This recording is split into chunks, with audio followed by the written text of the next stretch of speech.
The BBC reported this week about these videos that I'm making and our attempt to bring the community together via the new forum of online content. And I was thinking for a moment actually, why are you watching this video? Well, not this video, but why are people constantly looking for more new live footage? I mean, my children this week were watching a video of a Hasidic singer singing in his home in New York with terrible acoustics, terrible sound, and the same song that the fellow was singing was on YouTube, much better quality. Why were they focusing on this live production which was mediocre? And it actually reminded me of something unique about this festival, something we actually said in the Haggadah, and that is B'chol dor vador or B'chol yom v'yom. In every generation, in every day, we must see ourselves as though we are coming out of Egypt. And in other words, that tradition and what we are doing isn't because somebody else did it back in the day. We all want live, we all want to live, we all want to experience everything as though it is happening for the first time, as though it's happening specially for me, especially for you, this moment, this instant. So we're now coming towards the end of Passover, the 7th and the 8th day. Candle lighting this evening is at 7:41. Tomorrow evening, the second day, the 8th day of Passover begins at 8:47, and Thursday evening Passover ends in the diaspora.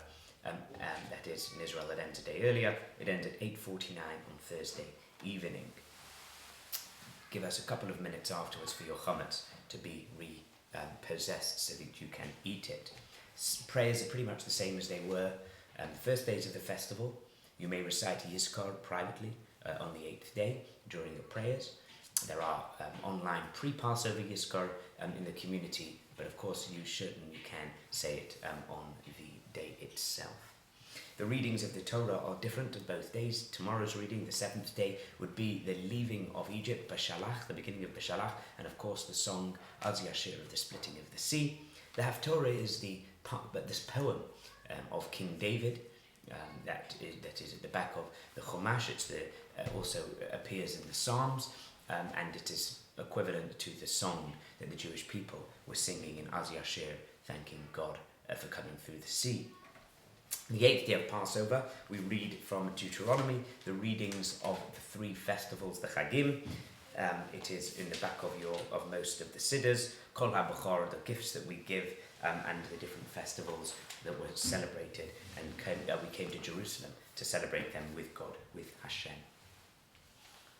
So that's the reading and the behaviour, as it were, in shul, and what we can do at home as well. But I wanted to take a few moments and actually focus on this idea of living in the now, living in the present, having this constant feed of inspiration, as though what happened yesterday is history and we need it new for today.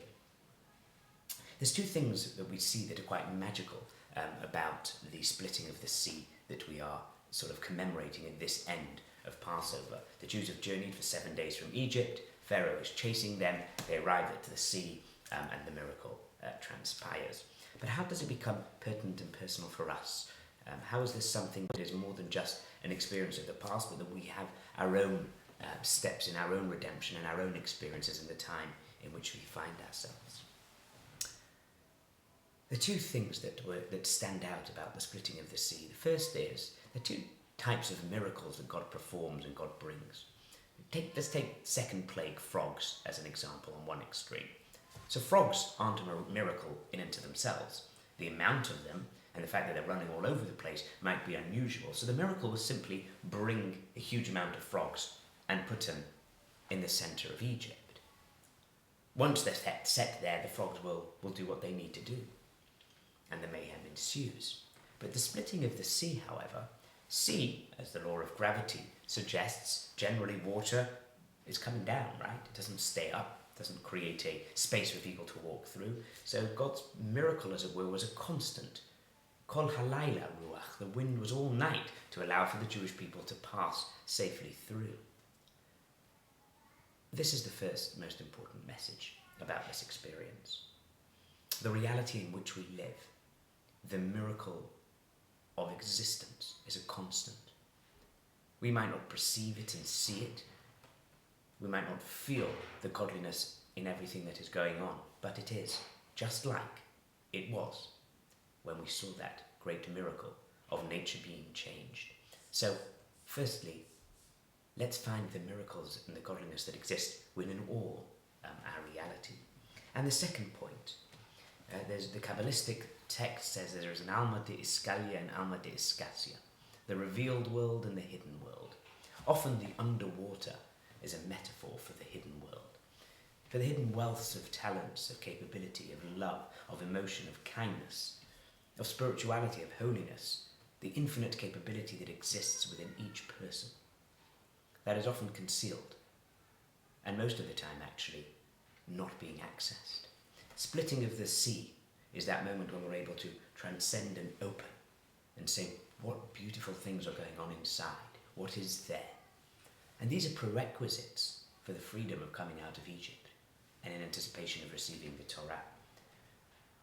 So as we go on our journey and as we look for inspiration, and the Jewish people, when they come on the other side and they get the Torah and then they end up in the desert for 40 years.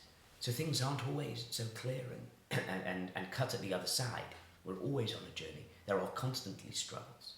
The inspiration that we get at the end of Passover is to believe in redemption, is to feel the godliness that can penetrate the world in a deeper way.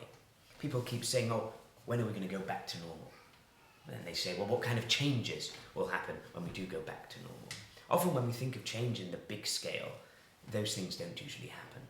If you think in the small scale, people may have hand sanitizers with them more often. Maybe small little significant change will happen. Most of reality will go back to the way it was before. But we don't want reality to just go back to the way it was before. We want to be part of a change. We want to believe that there is something greater and something bigger beyond. There is a redemption, and it's a very big fundamental part of the faith of our people.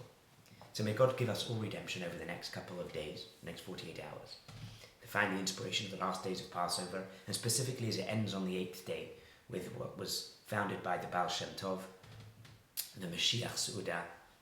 We take inspiration from the first redemption into the final redemption. And may God offer all those who are unwell a speedy recovery. And may we all have menuchat ha-nefesh or menuchat ha-guf, peace of our soul, physically and spiritually. Chag Sameach, and God bless.